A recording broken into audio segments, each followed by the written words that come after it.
ప్రతి సంవత్సరం నవంబర్ 26వ తారీఖున లా డే అని 2015 నుంచి ఇదే రోజుని రాజ్యాంగ దినోత్సవంగా జరుపుకుంటూ వస్తున్నాం.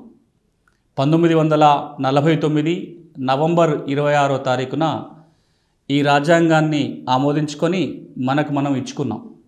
రాజ్యాంగం ఆమోదించిన రోజు కాబట్టి ఏ రోజైతే రాజ్యాంగానికి ఆమోదముద్ర పడిందో ఆ రోజును ప్రతి ఏడు కూడా లా డేగా జరుపుకుంటూ వచ్చాం.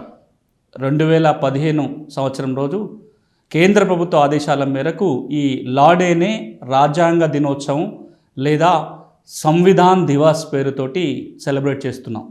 నిన్ననే ఈ లా డే, సంవిధాన్ దివాస్, రాజ్యాంగ దినోత్సవాన్ని జరుపుకున్నాం. ఈరోజు అంటే నవంబర్ 26వ తారీఖున ఆమోదించబడ్డ రాజ్యాంగం జనవరి 26, 1950 నుంచి అమల్లోకి వచ్చింది.